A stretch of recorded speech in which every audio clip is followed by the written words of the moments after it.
સુરતની રાજકીય અસ્થિરતાની વેપાર પર અસર જોવા મળી રહી છે। સુરતના કાપડ વેપારીઓનું 100 કરોડનું પેમેન્ટ અટવાયું છે। દિવાળી નજીક છે ત્યારે પેમેન્ટ અટવાતા વેપારીઓ પરેશાન થયા છે। સુરતથી નેપાળમાં કાપડની નિકાસ થાય છે। 3 થી 4 મહિનાની હોય છે પેમેન્ટની સાયકલ। તો વેપારીઓ પોસ્ટાની ઓફિસે આવી અને ફરિયાદ કરી રહ્યા છે। નેપાળની સ્થિતિ જલ્દી સુધરે તેવી વેપારીઓને આશા છે। નેપાળમાં હાલ અચંબાભરી પરિસ્થિતિનું નિર્માણ થયું છે ત્યારે ખાસ કરીને તેની સીધી અસર જે છે તે સુરતના કાપડ ઉદ્યોગ પર જોવા મળી રહી છે। કારણ કે સુરતના જે વેપારીઓ છે તેમનો જે માલ છે તે નેપાળ સુધી પહોંચતો હતો, પરંતુ હાલમાં જે રીતે નેપાળમાં પરિસ્થિતિ જોવા મળી રહી છે ત્યારબાદ સુરતના જે વેપારીઓ છે તેમના કરોડો રૂપિયાનો જે માલ છે તેના પૈસા લેવાના બાકી છે। હાલ આપણી સાથે ફોસ્ટાના પ્રમુખ જોડાયા છે। જે રીતે પરિસ્થિતિ હાલ નેપાળમાં જોવા મળી રહી છે, सूरत कापड़ उद्योग पर कितनी असर?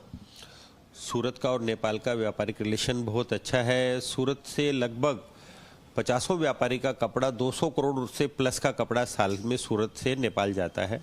अभी जो परिस्थितियां हैं, जब भी कोई भी प्रदेश की देश की स्थिति बिगड़ती है तो सीधा असर व्यापार पे और पेमेंट पे पड़ता है। हमारे सूरत के व्यापारियों का लगभग 100 करोड़ से ऊपर का पेमेंट अटका हुआ है।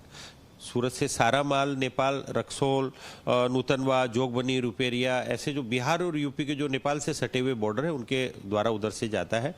काफ़ी पेमेंट की दिक्कत है। कल भी हमारे पास एक व्यापारी आया था, उसको करीब 1.5-2 करोड़ रुपए नेपाल में अटके हुए हैं। उसके बाद पेमेंट का काफ़ी प्रेशर है। तो ये इसी तरह स्थिति बिगड़ने से लगभग 100 करोड़ रुपए पेमेंट लगभग अटक गया है। जी कैलाश भाई, दिवाली का भी माहौल है, ये पेमेंट अब कब छूटेगा? क्या बात आपने भी बात वहाँ पे चल रही है, क्या जवाब मिल रहा है? ईश्वर से प्रार्थना करते हैं कि सब जगह अमन चैन शांति हो। हम तो यही चाहेंगे कि जल्दी से जल्दी वहाँ से पेमेंट रिलीज हो और हमारे व्यापारियों को व्यापारिक रोटेशन में काम लगे। जल्दी राजनीतिक और ये सब परिस्थितियाँ सुलझे, सुधरे और हमारा पेमेंट आए और व्यापारी के काम लगे। खासतौर पे कैलाश भाई, कहाँ कहाँ ये माल जाता है और हाल में क्या वहाँ से क्या जवाब आ रहा है?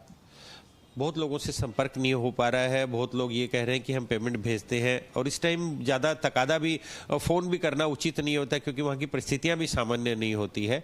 तो कई लोग फ़ोन भी नहीं कर रहे जिनसे रेगुलर व्यापारिक रिलेशन है, या कई थोड़े पैनिक होकर यहाँ प्रेशर आता तो फ़ोन भी करते हैं।